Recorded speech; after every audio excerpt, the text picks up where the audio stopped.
生意咧有3個 S：survive、sustain and succeed。一先講 survive， 即係收入多過支出啊，連錢都賺唔到啊，日日喺度做乞衣啊，就唔講嘢啦。絕大部分生意咧都係5年內生存唔到。二再持續地講呢個 sustain， 持續地賺到錢啦。持續地收入就多過支出 ，sustaining 咧就養活咗99% 嘅中小企啊，但佢哋永遠咧都繼續係中小企，可能係幾廿年咧都繼續浮浮沉沉咁啦。三要成功咧就講 succeed，I mean become really super successful 嘅話咧 ，how to win 就要講策略 strategy 啦。Do you have a strategy？ 你做生意有冇策略啊？根據哈佛最出名嘅策略教授米高波特 ，the first test of strategy is whether your value proposition is different from your rivals. If you're trying to serve the same customers and meet the same needs and sell at the same relative price, then you don't have a strategy. 如果你嘅價值主張係同你嘅競爭對手一樣，即係話你服務緊同一班嘅客，解決緊同一個問題，收緊差唔多價錢嘅話咧，哈佛教授米高波特就話你係人做你做，你冇策略啊，長遠咧你唔會大賺啊。You can only sustain, but cannot be super successful. 咁應該點咧 ？Understanding Michael Porter， 何謂競爭？何謂策略？如何勝出 ？What is competition? What is strategy? How to win? Michael Porter 相信係仲在生最出名嘅大學策略教授啊！佢1979年咧就首次提出 Porter's 5 competitive forces 行業競爭嘅5大動力。1980年咧就提出 4 generic strategies 4個一般嘅策略。1985年咧就再次提出 value chain analysis 價值鏈嘅分析啊！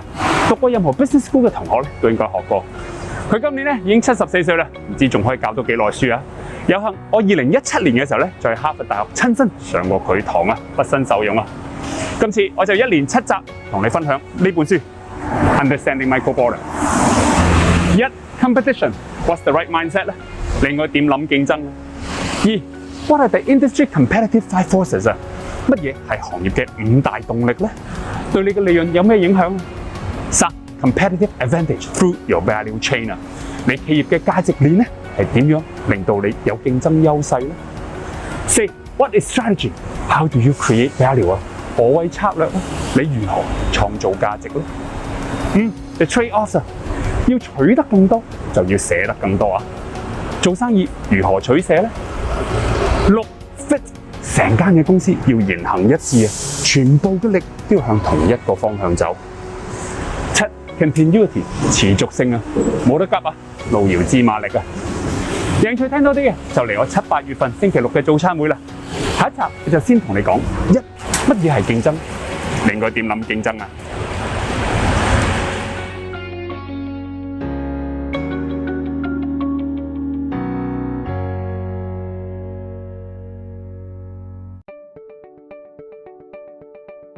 今集先同你講何謂競爭，你應該點諗競爭 ？What is competition? What's the right mindset 啊？做生意咧，你可以 me too, me better， 或者 me what 啫。等陣再同你講 ，me too 就係人做你做，你要贏咧，只能夠鬥平啊！同一碟嘅乾炒牛河，如果係一樣嘅味道，你就係要賣得平啲，人哋先幫襯你啊嘛。me better 就係你能夠做得叻啲。你做得好啲、快啲、靚啲、新啲，咁你就可以收貴啲啊嘛！你碟乾炒牛河真材實料啲、好味啲嘅，咁就可以賣貴啲啦。可惜前兩者咧都係一個零和遊戲啊！你贏咧就人哋輸，人哋贏咧就你輸。個餅咧係得咁大噶啦，你日日喺度講 market share 市場嘅佔有率啊，但係冇新嘅行業價值製造過，個餅冇大到啊！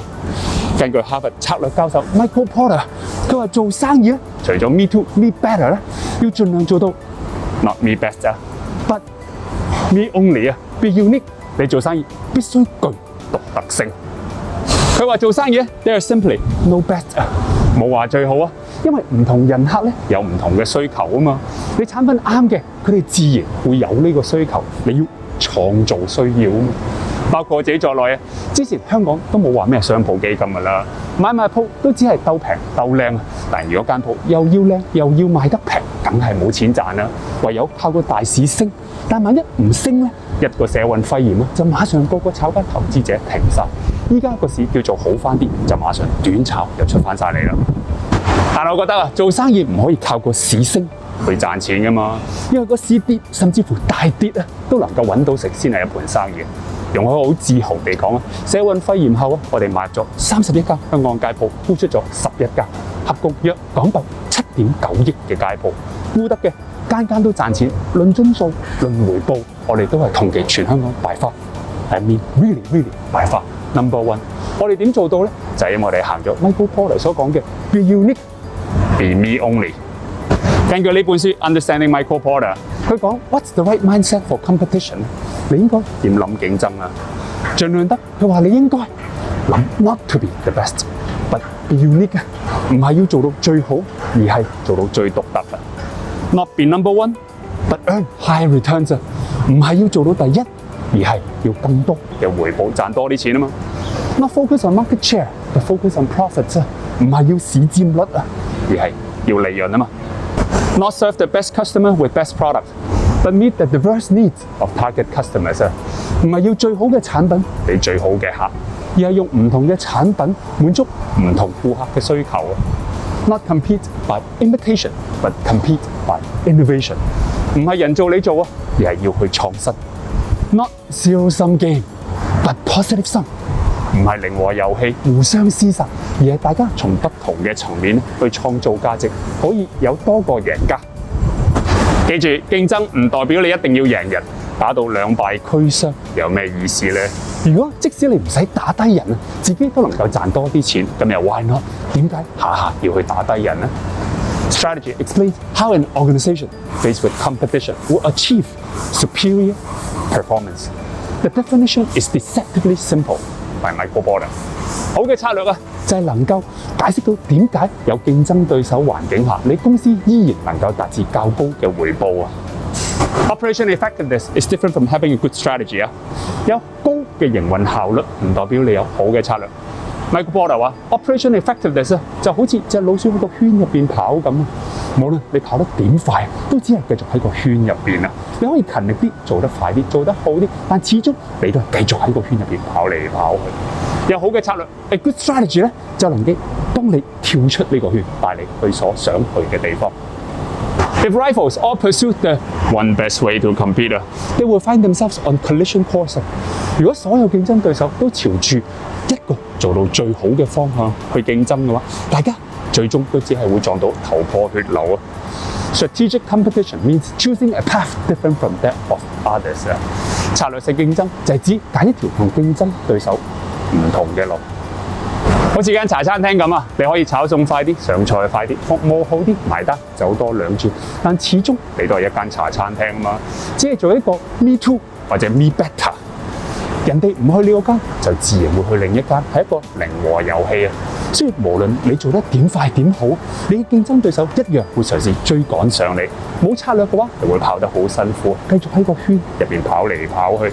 另一種諗法咧，就或者你可以把呢間嘅茶餐廳變成一個專做外賣，加埋其他餐廳上你個平台，加下變下，變成成間 delivery 咁啦。同前者一樣，大家都係做食噶啦，但你就專做外賣，咁你會唔會係 more unique 更獨特 ？Earn high returns, compete by innovation and 做大個餅 ，positive sum game 咧？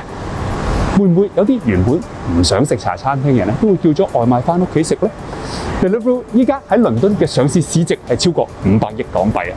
又試問有幾多間茶餐廳或者邊個嘅飲食集團能夠做到咧？唔想咁大改變，又試想賣漢堡包啦。麥當勞咧係全球最大嘅快餐店，唔使講啦，佢嘅漢堡包係賣得最快最多。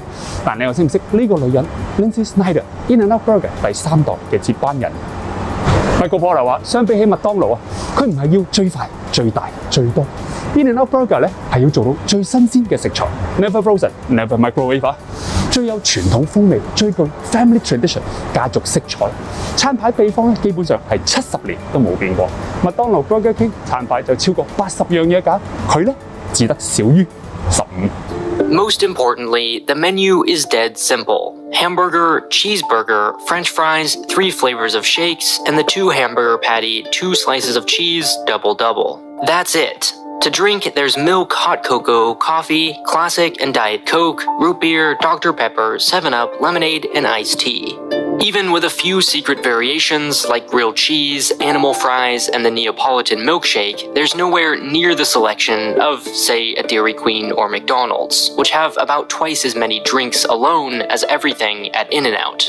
Its menu changes not seasonally or annually, but maybe once a generation. In 1958, bottled sodas became fountain drinks. Milkshakes were added in 75, Dr. Pepper 21 years later, lemonade in 2003, and hot chocolate 15 years after that. 佢要嘅係家庭傳統 family tradition 啊，佢要嘅係做少啲，做好啲，每人分多啲。雖然每間分店咧都賺到錢啊，鋪比鋪平均每一間嘅 In-N-Out Burger 鋪嘅營業額每年咧就係450萬美金啊，高過麥當勞每間鋪嘅平均每年營業額260萬美金，高出7成。每間 In-N-Out Burger 嘅 profit margin 估計高達20%，比起同行競爭對手亦高出1倍啊！佢就係特登要開少啲，開慢啲，用咗70年時間，都只係開咗300幾間嘅分店，全部都係自己直接經營啊，自置物業，為咗容易管理，大部分都係美國嘅西岸。每一次佢嘅新鋪頭開張嘅時候咧，往往都會大排長龍，有啲人會揸幾個鐘頭啫，甚至乎搭飛機、酒店過埋夜咧，特登去幫襯。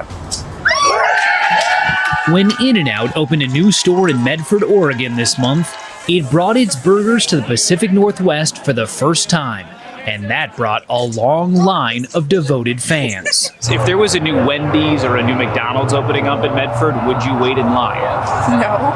Denise Lee drove 3 hours, stayed overnight in a hotel, and showed up at 7 a.m. to get in line. Why are people so devoted to this? You sound like someone who's never had an In-N-Out burger.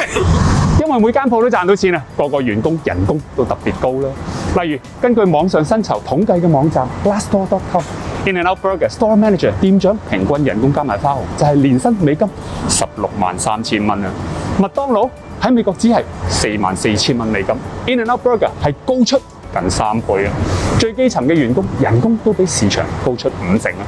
人工高自然員工咧就會做得落，平均 Store Manager 店長咧都做足17年啊！員工上下一心，成家人嘅感覺強啲，對人客就自然笑容多啲，服務都好啲啦。比起麥當勞，佢哋唔係要鬥快鬥多。In-N-Out Burger 每個客往往都要等成起碼10分鐘先至能夠有漢堡包食啊！提起 mobile ordering 手機落單咧，咁啲人就唔使等咁耐啊嘛。聽下佢嘅 CEO Lindsay Snyder 點講。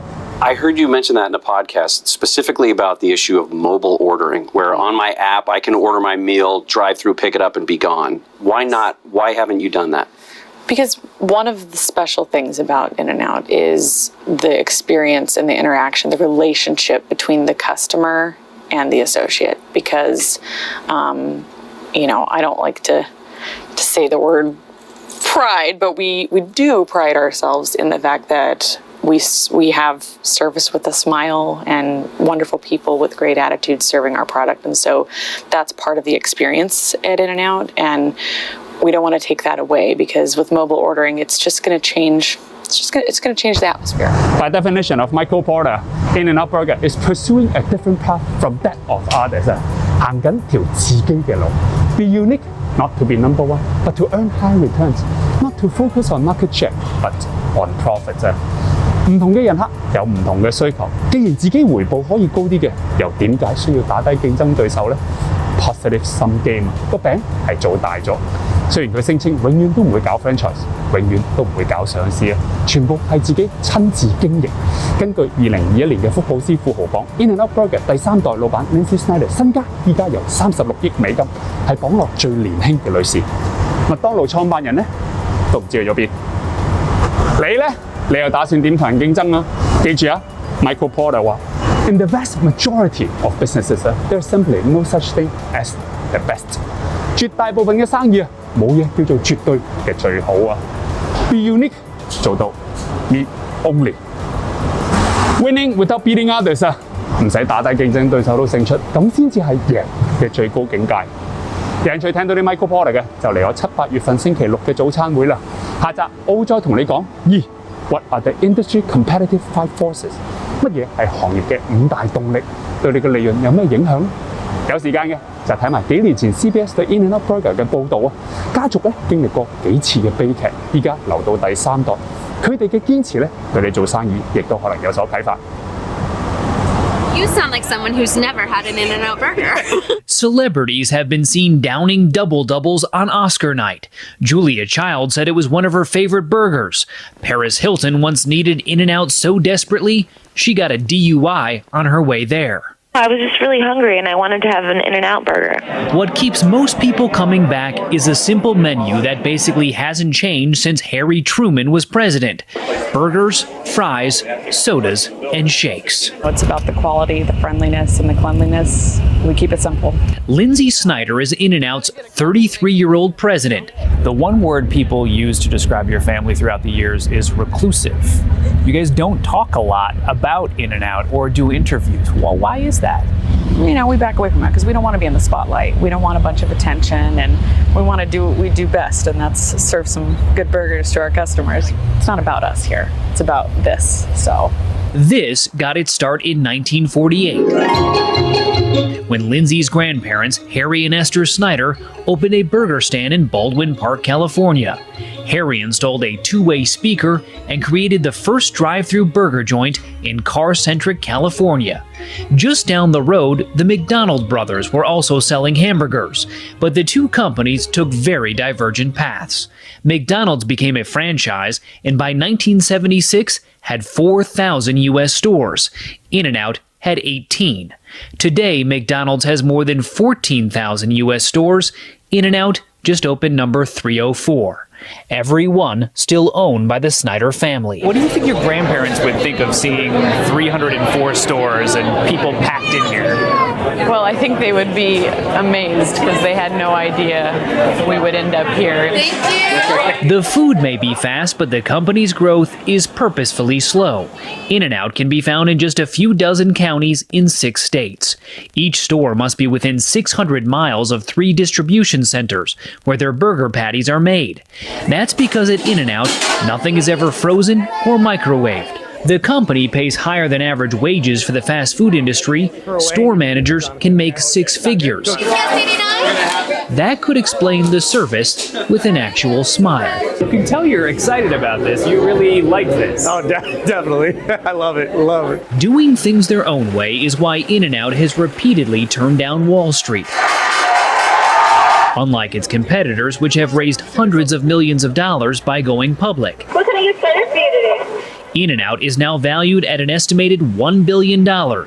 But along with success, there has also been tragedy. And then the plane hit the ground. It started. Lindsay's uncle Rich ran the company for nearly 17 years, but he died in a plane crash in 1993. Here we are at the grand opening at Store 96. And Her father Guy took over, but died of an overdose of painkillers 6 years later. Eventually, Lindsay was the only heir left. She gains full control of the company when she turns 35. Could you ever see a time where you go public or where you franchise or where you sell? No way. Never. Never. The only reason you would do that is for the money, and I wouldn't do it. My heart is totally connected to this company because of my family, and the fact that they're not here, you know, I have a strong tie to keep this the way they would want it. For nearly 70 years, that's meant selling burgers without selling out. For CBS This Morning, Ben Tracy, Medford, Oregon.